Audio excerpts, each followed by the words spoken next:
Hi guys, welcome to chapter 10 in my book, A Journey from Jamaica to Becoming.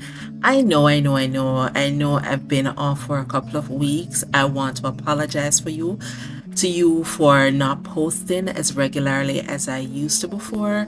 Life has been lifing. There's a lot that has been happening. I may incorporate it later down in my book so you completely understand. And that is also an invitation for you to stay around until the end of this book. I also have some changes coming up. I will be splitting my channels up. So Blooms and Stitches by Anne Marie will be Blooms and Stitches will be about my flowers, my crochet and all of that. And I will be separating my life in chapter to a different channel, but I'll make another video about that. In the meantime, enjoy chapter 10 of my book, A Journey from Jamaica to Becoming, and this chapter is titled Eye Dem Open. Again, chapter 10 is Eye Dem Open.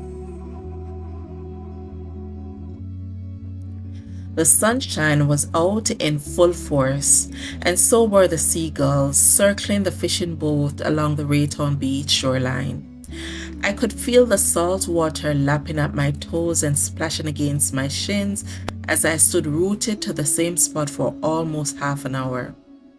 I could hear my stomach rumbling above the gentle roar of the waves, the fisher folks and the local residents haggling over fish prices, and the seagulls squabbling over discarded fish remains. Determination was etched across my face. The owner of the fishing boat seemed to hear the hunger growling inside me, because his expression softened as he murmured, "How the baby?" "She's fine," I replied. "She up her yard with mommy. As she me a beg two fish for."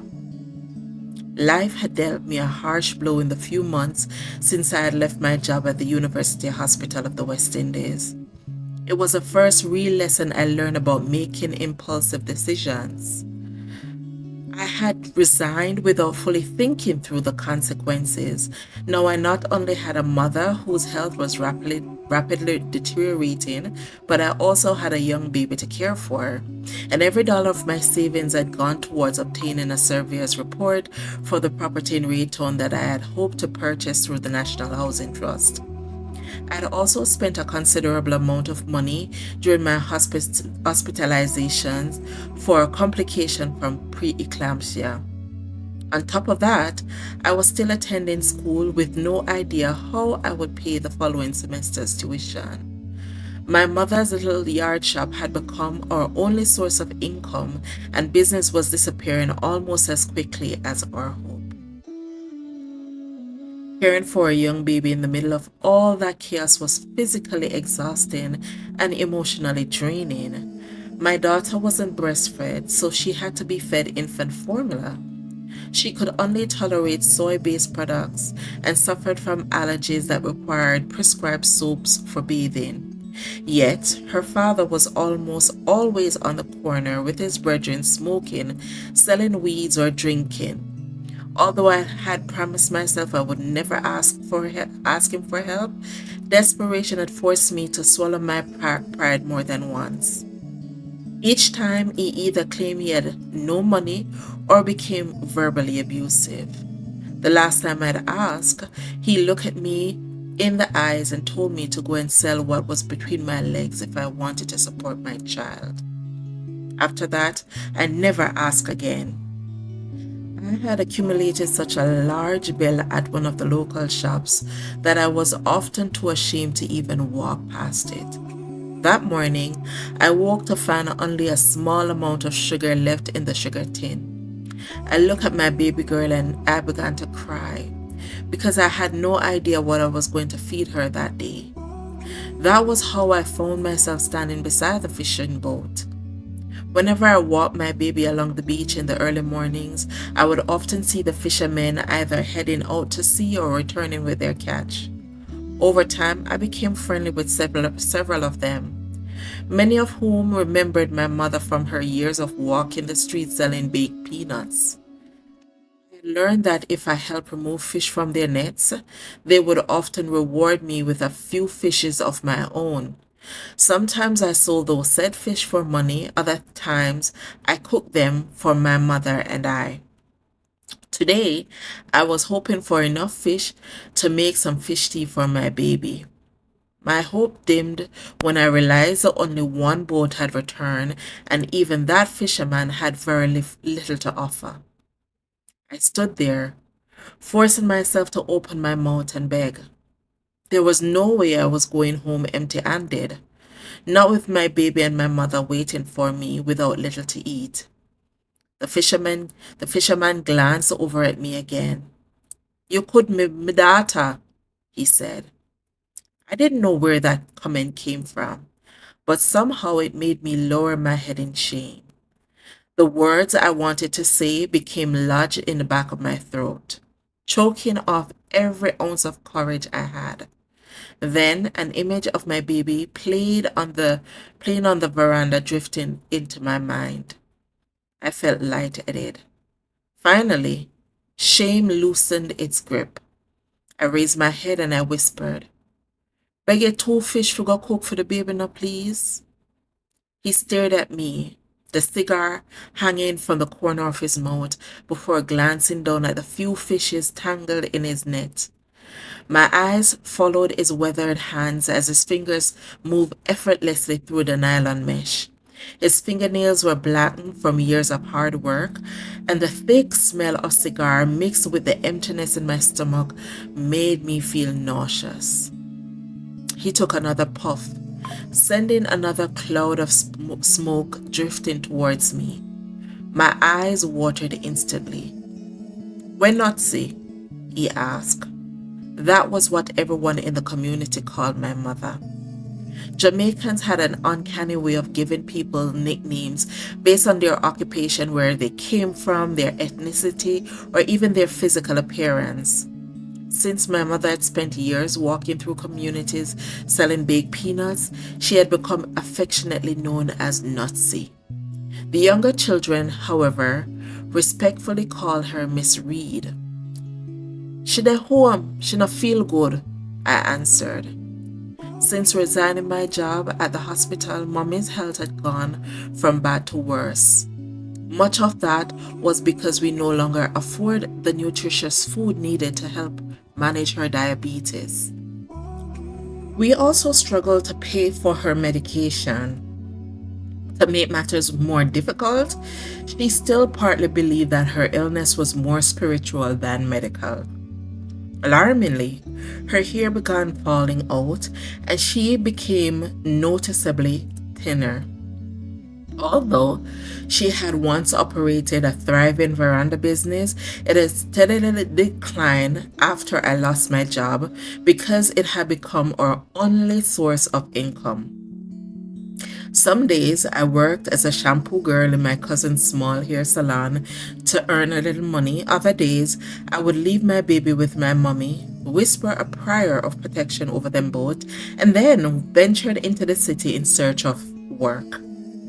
I searched newspaper job advertisement religiously, applying for every position I could find, but nothing came. Instead of allowing hopelessness to consume me, I threw myself into the community activities I had loved as a young girl growing up in Raytown.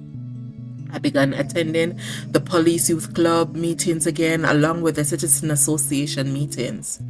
My mother's family came from Westmoreland, Jamaica, and they had long been loyal supporters of the People's National Party under Michael Manley and later Percival James Patterson leadership. Percival James Patterson was affectionately known as PJ Patterson. Their love for party and for everything represented by the color red never faded. My aunt's husband had been one of the founding executive members of one of the political groups established during the 1970s. Therefore, it wasn't surprising then that I eventually became involved myself, working my way up to the position of group secretary. I'd immersed myself in community life. The police youth club also organized netball and football teams, and I played center on the netball team, but also served as a public relations officer for the football club. Whenever I wasn't searching for work, I was busy serving my community. Whether I was taking minutes during meetings, competing in netball tournaments across East Kingston, or walking from business to business requesting donations for football gear, I was always involved. As my mother's health declined, I also developed a special place in my heart for the elderly and those who were ill. Although we had very little financially, the executive members of the Citizen Association visited as many seniors and sick residents as we could. Sometimes we combed their hair, sometimes we helped clean their homes, other times we simply sat with them and offered companionship. Looking back, I believe those acts of service kept me from slipping into a deep depression over everything that was happening in my own life. The previous overseer was no longer living in the yard with us, and ownership had passed to the young lady to whom his wife was caring for. Her temperament often depended on whether the rent had been paid. Unfortunately, we had fallen behind in paying the rent as well. Mommy would sometimes talk about returning to the streets to sell peanuts, but I know that was impossible given her failing health. Meanwhile, I asked almost everyone I knew to keep an ear open for any job opportunities. Things became even more difficult once my daughter's father realized I had no intention of getting back together with him. He still refused to support his daughter financially, yet somehow believed he had the right to insult me whenever I attended a meeting or participated in community activities. "A man she gone look," he would sneer, suggesting I was out searching for another boyfriend. Nothing could have been further from the truth. Yes, a few young men from the community and from the clubs had expressed an interest in me, but romance was the last thing on my mind. My focus was simple: take care of mommy, take care of the baby, find a job, and do whatever I could to keep myself from falling apart. The sharp smell of tobacco suddenly jolted me back to the present when I felt something brush against my arm. Startled, I looked down and immediately relaxed. It was a fisherman's hand. "Here," he said, handing me a bag. "Tell Nutsy say to come down at the beach early tomorrow morning. The clean air and the fresh breeze will make her feel better."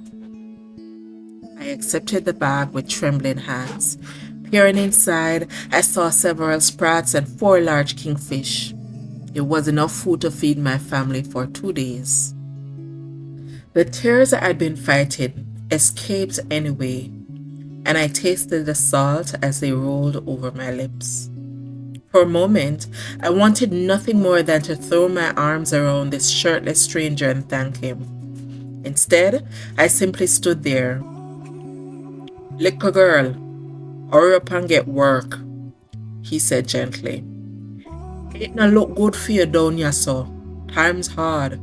So use that and buy a little food for you and your mother." I managed to whisper thank you.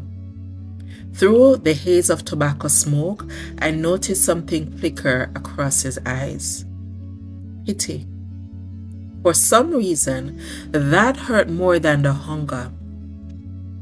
He quickly turned away, dropped the fishing net he had been cleaning, and walked off without looking back. I watched him disappear along the shoreline and silently promised myself that one day, somehow, I would repay his kindness. Remembering that I still had to get home, I made my way towards the mouth of the beach.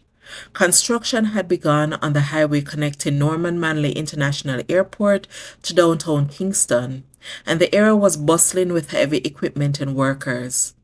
Lost in thought beneath the scorching afternoon sun, I barely noticed someone shouting my name. By the time I looked up, a truck loaded with rocks was hurtling towards me. An instinct took over. I ran. When I turned around, several people stood frozen in shock, their mouths hanging open, some clutching their heads in disbelief. Now I could hear them. The angry shouts came fast and loud in patois, scolding me for not paying attention. Never mind the driver, huh? Somehow, I escaped with only the loss of one flip flop, completely crushed beneath the truck's enormous tires. I looked down to make sure I was still holding tightly onto the precious bag of fish. I then whispered a quick prayer of thanks, waved sheepishly at the still scolding crowd, and continued towards a corner shop. There was still more challenge before I could get home. I clutched my precious bag of fish and made my way towards the corner shop, hoping the little money I'd hustled together would stretch far enough to buy a few more essentials for my family. But perhaps I should pause here, because the word hustle deserves an explanation. Depending on where you grew up, it may mean something entirely different from what it meant in Raytown. Hustle, you say? I know, I know. The truth is, I was given the fish, but that too was part of hustling in my community. I learned how to hustle at the University of Hard Knocks called Raytown. Many of the young women in my community were living stories much like mine. Unemployment was high and businesses were reluctant to hire people from inner city communities. I couldn't simply just change my address on my resume because my entire family lived in different parts of downtown Kingston. Without contacts in middle or upper income neighborhoods, your resume often never made it past the first glance. At that time, many employers openly or quietly favored applicants from more affluent communities. For those of us growing up where I did, finding legitimate work was often an uphill battle. So people became creative. That was the era of hustling. Hustling mean selling small items on a street corner like my mother had done. It could mean swallowing your pride and begging for food or money as I had beside the fishing boat. For others, it meant things that were sometimes immoral, illegal, or sometimes both. Some people were incredibly creative and business savvy. Others possessed a kind of street intelligence that allowed them to turn almost anything into an opportunity. Some hustled because there was no other choice, while others hustled because they didn't want any other life. I wasn't one of those. I wanted to finish university, I wanted a career, I wanted a better life for myself and my child. But dreams alone could not pay tuition or feed a hungry baby. Begging was something my mother despised. Had she known I'd done that morning, it would have broken her heart. I think she suspected, but neither of us ever spoke about it. I already felt as though I had disappointed her by leaving my job. I couldn't bear to disappoint her any further by opening up this route to her. As I walked beneath the unforgiving Jamaican sun, my thoughts drifted to everything that had happened since resigning from the University Hospital of the West Indies. I found myself reflecting on all the ways I'd learned to hustle. Lessons I had picked up from the same girls I'd barely spoken to while attending high school. My hustle looks took many forms. Many of them failed. One of my mother's friends in the community had direct connection with our political representative at the time. Desperate to see me return to university, my mother believed that, after years of supporting the political party, perhaps someone will help pay my tuition. The woman offered to take me to the minister's office. We went several times. Each visit was the same. She would tell the security she was there to see the minister, and after giving me a curious look, they would issue us a visitor's pass. I was still so young and naive. The first time the minister looked at me and said, "This one look nice, man," to the community lady, I simply smiled politely, not realizing the weight behind those words. On one visit, he cleared his office and asked to speak to me alone. The community woman objected but eventually stepped outside. He asked me, "What can I do for you?" I stared at him in confusion. I'd already submitted copies of my university payment voucher along with letters explaining my circumstances as the community representative had instructed me, and she had repeatedly reminded his secretary why I was there. So how could he not know? So I explained everything again. My baby, my mother, my studies, my search for work. He leaned back in his leather chair, slowly swiveling from side to side behind a huge polished desk piled high with paperwork. Then he smiled. He asked, "What would you give me in return?" I frowned. "What do you mean?" I asked. His smile disappeared. "Don't worry," he said. "She will tell you," indicating that the community woman will tell me. He then called her back inside. He said to her, "She don't know what she want, and the two of them laughed as if they had an inside joke. But I told you," I stammered. "It's all right, Anne," the woman interrupted. "Me will take over from here. Go wait in the reception area." I obeyed. On my way home, she handed my mother a folded bill. The whole encounter left me deeply confused. Why did she always insist on talking to me and taking me to those meetings? Why did she always pay my bus fare? Why did she give my mother money afterwards? What happened to my applications, my letters, the tuition vouchers? My questions were never answered. We stopped going after a few weeks. That hustle seemed to have failed as well.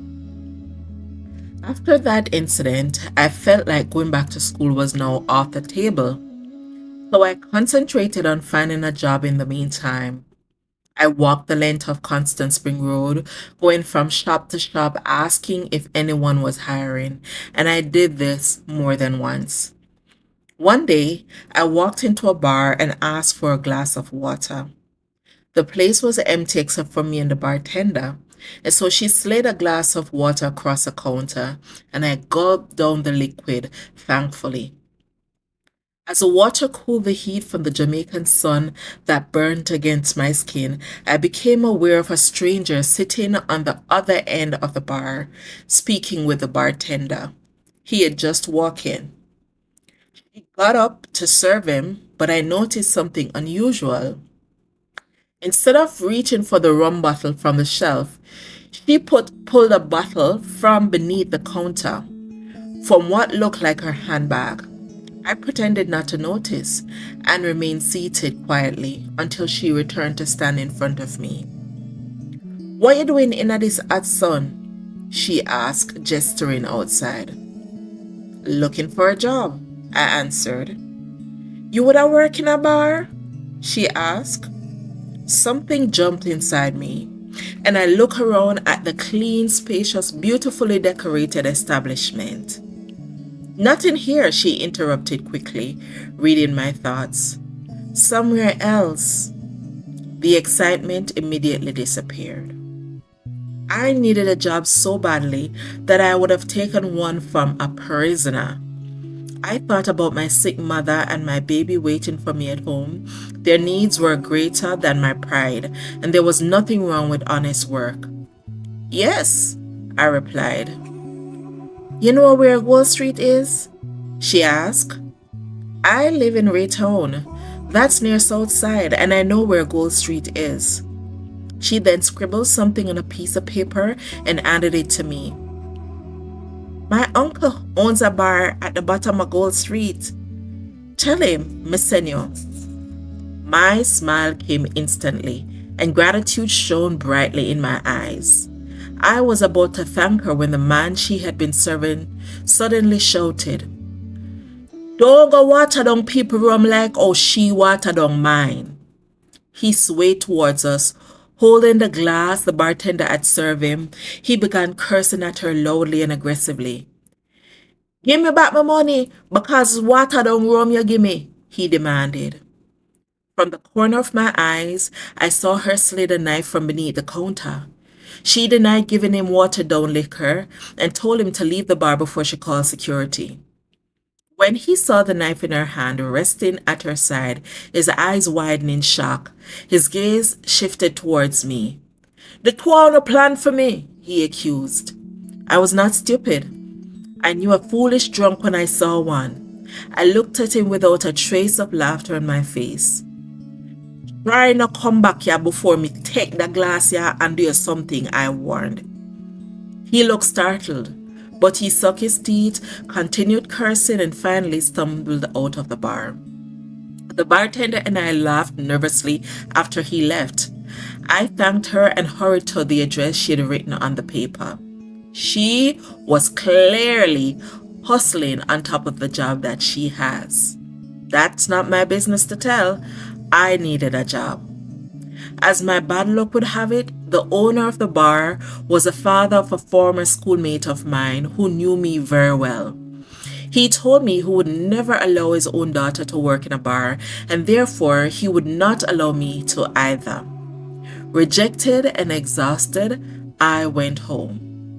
That was the same tiredness I felt as I walked up the road with only one foot of slippers still intact. I stumbled into the corner shop, which, thankfully, was as empty as the bar had been. I did not know what my options were because I owed the shopkeeper money for items I'd bought and promised to pay at a later date.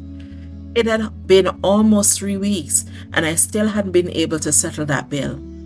I prayed the luck I had experienced at the boat will hold up in the shop. I started by apologizing for not paying. Before I could even explain further, he interrupted and asked about my mother. Everybody knew Mommy and seemed concerned that they hadn't seen her in a while. I told him she was not doing well and I was still looking for work. His face softened. "You need to carry your baby father to family court. Him stay too bad, man."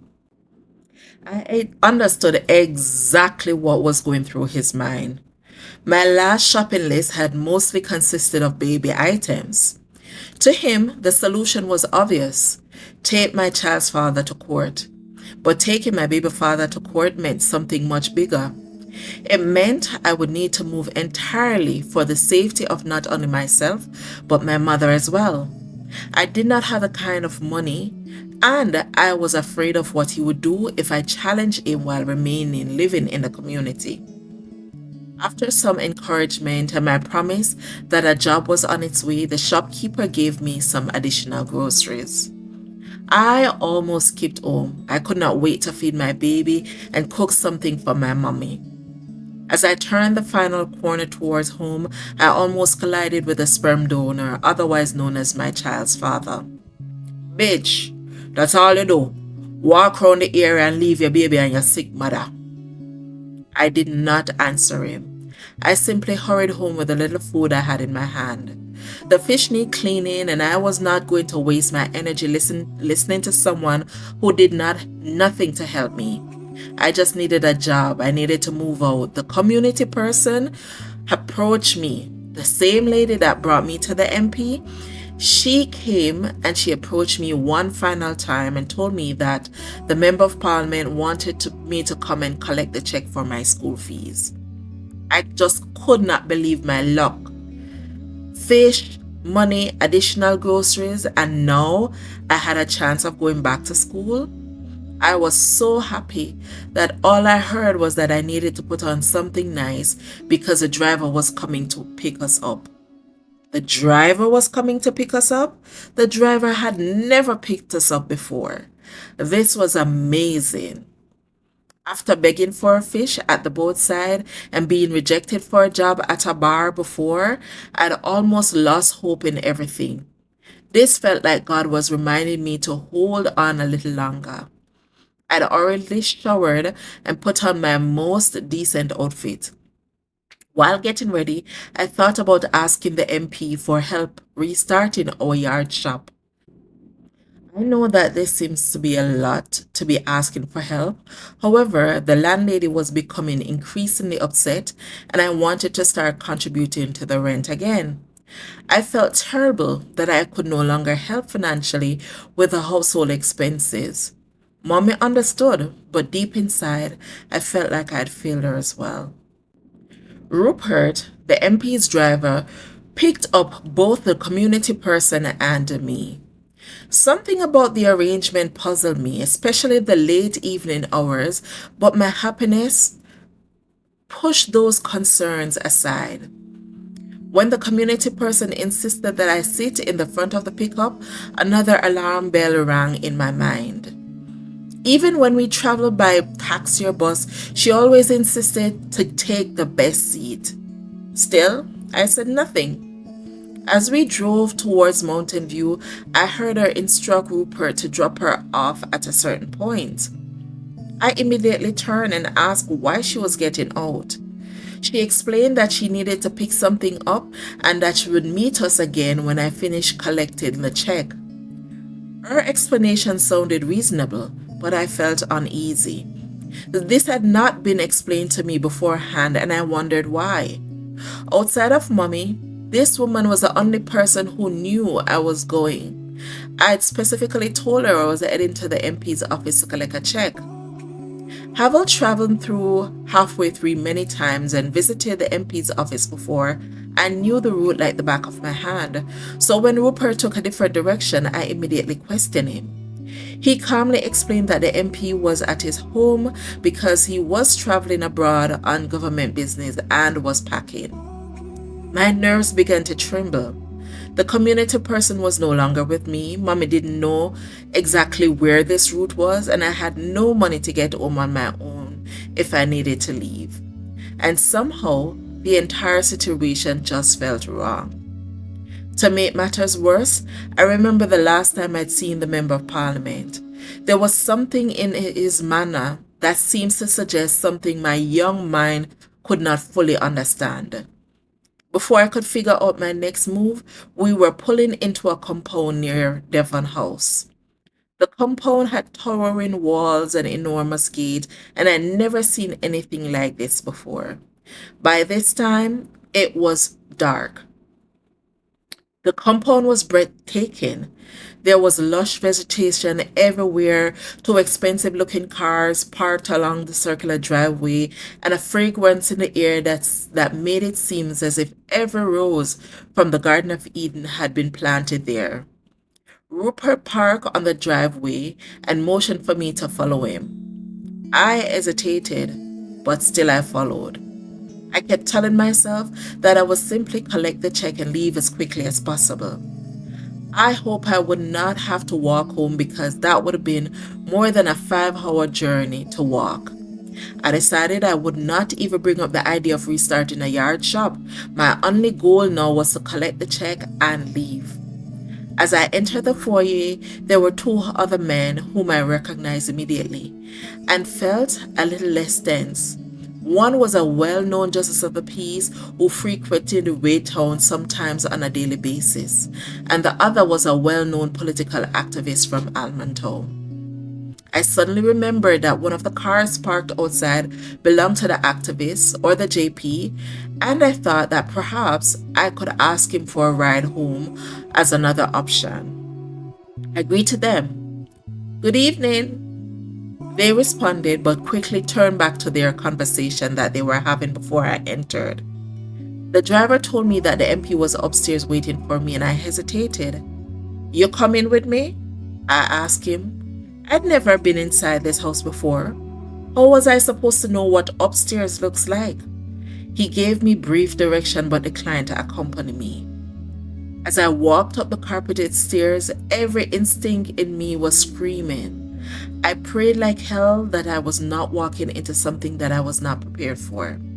It was impossible to miss the large open doorway that led into what appeared to be a bedroom. The room was enormous. There was the biggest ottoman I had ever seen in my life in the center of the room. Heavy curtains covered the windows, and in one corner was a gigantic bed that looked like someone needed a stool just to climb up into it. At the foot of the bed was a matching stool, and sitting there at the end of the stool was the member of parliament. He was wearing nothing but his underwear, and immediately I stepped backwards. My 21-year-old brain started sounding alarms. Sirens was blaring in my head, and every warning signal I'd ever known came alive. Was I seeing correctly? Was I losing my mind? This was the same man I'd only ever seen wearing expensive suits, sitting behind his large polished desk and or appearing on television in Parliament. Colonel, why the peanut lady daughter up here? A little pitney this, you know? The Justice of the Peace called out. I stepped back almost into his stomach. He touched me and he turned me around. He said, "Little girl, go home now." I sucked in my breath. He didn't have to tell me twice. Forget the check, forget the ride. Forget the oversized, overripe politician sitting there looking like Humpty Dumpty. I was going home immediately. I ran down the stairs and the driver saw me when I was coming down and asked what had happened. As I was running past him, I said I was told to go home. I started walking down the circular driveway, but rather walk-run. But then the driver called me back. At first, I started running. I was scared. But then I reached a massive gate and I realized that that gate was closed and locked. I turned around and saw the driver attempting to go into the vehicle, and I shook the gate several times. However, someone will have to let me out. As the driver came up behind me, he shouted, "Come in the car, man. You never hear me I call you. Tony said to carry you home." The Justice of the Peace had intervened more than once on my behalf. At that moment, I had two choices. I could walk home alone, which would take hours, or I could get into the vehicle and risk whatever might happen next. I squared my shoulders, opened the door, and got inside. I sat as close to the door as possible, ready to tuck and roll and jump out of that vehicle if needed. The driver didn't look at me. He just sped off. He sped off and he picked up the community lady where he dropped her off. Neither he or her spoke with me, and she never asked me about the check. I never told her anything. I was too shaken by what had happened before. The entire ride home was silent. He dropped us both at the bottom of Paradise Street in my community, and I walked home without saying a word to anybody. I was numb. To get into my house, I had to pass my child's father's yard. I prayed he wasn't there because I was already too shaken. But again, I was out of luck. He was standing there looking angry. I glanced at him, but I felt so empty inside that I barely registered his presence. And then he spoke. "Hey, gal, I stab me for stabbing you in your face, you know, or you're gonna sleep with politician." What? What did I hear him say? My brain began to scream, but the words never reached my mouth. The sound didn't come through my mouth or my teeth. How could he even think something like that? How could such a disgusting thought enter his mind? I felt like I was falling, like I was slipping into darkness. I turned around and ran without looking back. When I opened the gate, I stopped and looked behind me. I saw him standing there in deep conversation with the same community lady who had brought me into this entire situation. The rage and betrayal I felt in that moment was unbearable. I trusted that woman, and she came dangerously close to putting me in harm's way. I pushed the gate and entered my home, just in time to hear my baby girl laughing. That sound broke through the darkness. Her laughter reminded me that there was still something good in this world, in my world. Tears filled my eyes as I rushed into the room where Mommy was lying on her side, playing with my daughter. She looked at me, seeing my frightened face. She asked, "You alright, Ann?" I could not answer. The words would not come to my lips. I simply lay beside my mother and my baby girl and cried. I cried until finally sleep took me. I cried while hearing my mother praying over me that night. I dreamt I was crying in the darkness, but in the darkness, my mother was there. She reached out to me. She pulled me out of that darkness and she dragged me towards the light. When I woke up, something inside of me had changed. I was still afraid. I was still hurt. I was still trying to understand how the people I trusted could fail me so deeply. But I knew one thing. I could not remain powerless. I spent too much of my life depending on others to do what was right. I needed my own independence. I needed my own protection. I needed a way to take control of my life. And so, with a broken heart, a wounded spirit, and a determination I did not know I possessed, I made a decision that would change the direction of my life. I would join the police force. Part of me wanted to do so for employment. Part of me wanted to do so for stability. But another part of me, the part that was still burning with humiliation, fear, and betrayal I'd experienced, wanted justice. I wanted to prove that I was not weak. I wanted to be someone who could protect herself and protect others. I did not know then that this decision would open the door to a completely different chapter of my life. If you've reached this far in listening to chapter 10 of my book, I want to tell you thank you. And just to remind you, if you're a first-time listener, go ahead and subscribe to my channel. Hit that post notification bell to be notified when there are new videos up. Share it with a friend. Leave a comment so I can be thrown into the algorithm and to boost my channel. Thank you so much for joining me here on Blooms and Stitches by Anne Marie and for listening to my book, A Journey from Jamaica to Becoming. Have a great day until I see you in the next one.